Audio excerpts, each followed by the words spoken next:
नमो नमो बाल दोस्तों। बेटा पप्पू, आज इतना खुश क्यों दिख रहा है? पिताजी, बात ही कुछ ऐसी है। क्या बाहर होके आया, कहीं पे घूम के आया? हाँ पिताजी, आज हमें सभी पाठशाला वाले बच्चे को हमारे टीचर आउटिंग के लिए बाहर ले गए थे। कहाँ गए थे आप? हम सभी बच्चे गौशाला गए थे।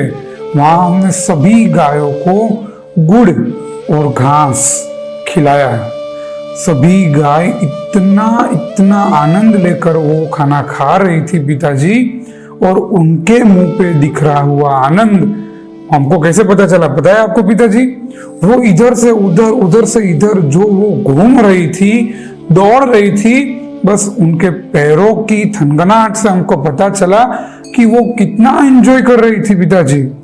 पिताजी, यदि आज मुझको कोई पूछे ना कि एक्सट्रीम आनंद आपको कहाँ आया, तो पिताजी मैं यह कहूंगा कि तोते को पिंजरे में से छुड़ाने का एक्सट्रीम आनंद आया मुझको, और उनकी चहचहाट से पूरा आकाश भर गया।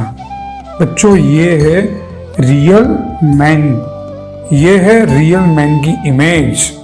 जो दूसरों के सुख में सुखी हो, उसको कहते हैं सच्चा मनुष्य। नरसिंह मेहता का नाम सुना होगा आपने। नरसिंह मेहता परमात्मा के परम भक्त, वो और परमात्मा दोनों जाने एक ही शरीर, एक ही आत्मा लगता है हो।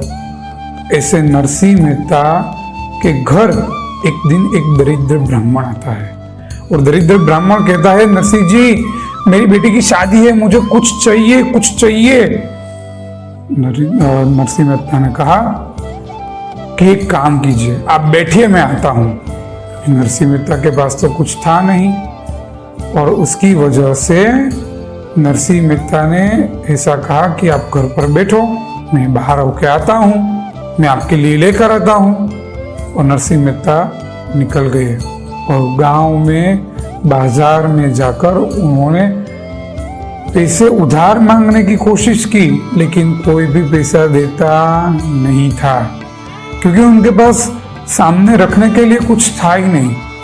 उस वक्त नरसिंह मेहता को याद आया कि हाँ, मेरे पास एक चीज है जो मैं उधार रख सकता हूँ, और उसके बदले में मैं रुपए ले सकता हूँ। वो क्या चीज थी? नरसिंह मेहता के पास उनका राग था, केदार राग।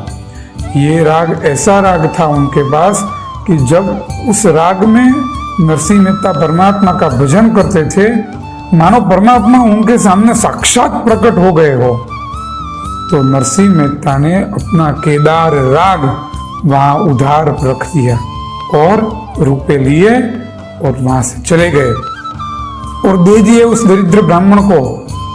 जब वो कर्ज चुका दिया, तब जाके नरसिंह मेहता ने वो केदार राग वापस लिया, और उसके बाद नरसिंह मेहता ने परमात्मा भक्ति करी। बच्चों, दूसरों के सुख में सुखी होना ये हमारे लिए बहुत महत्वपूर्ण है। यदि हम मान चाहते हैं, हम सम्मान चाहते हैं, तो हमें दूसरों को देना पड़ेगा। उसी तरह, और यदि हम सुख चाहते हैं, तो हमें दूसरों को सुख भी देना पड़ेगा। बिना किसी को कुछ दिए हमें कुछ मिलता है? नहीं मिलता है। तो हम ये बात याद रखेंगे कि दूसरों के सुख में सुखी होना, यही हमारे जीवन के लिए श्रेष्ठ मंत्र होना चाहिए, यही हमारा जीवन मंत्र होना चाहिए, क्योंकि इसी वजह से हम जीवन में काफी सारी तरक्कियां कर पाएंगे। आज का हमारा वनडे संस्कार, घर पर हमारे छोटे भाई या छोटी बहन या बड़े भाई या कोई भी व्यक्ति आपको कोई भी चीज कहते हैं, तो वो आपको बिना दलील किए, बिना एक्सक्यूज किए वो काम आपको कर देने का। क्यों? क्योंकि उसके सुख में मेरा सुख, उसके सुख में मेरा सुख। अगर मेरे छोटे भाई, छोटी बहन, बड़ा भाई, बड़ी बहन वो इस बात से सुखी है, तो मैं वो करूँगा। मेरे माता पिता उस बात से सुखी है, तो मैं वो करूँगा। तो आज का हमारा वनडे संस्कार ये होगा। नमो नमः।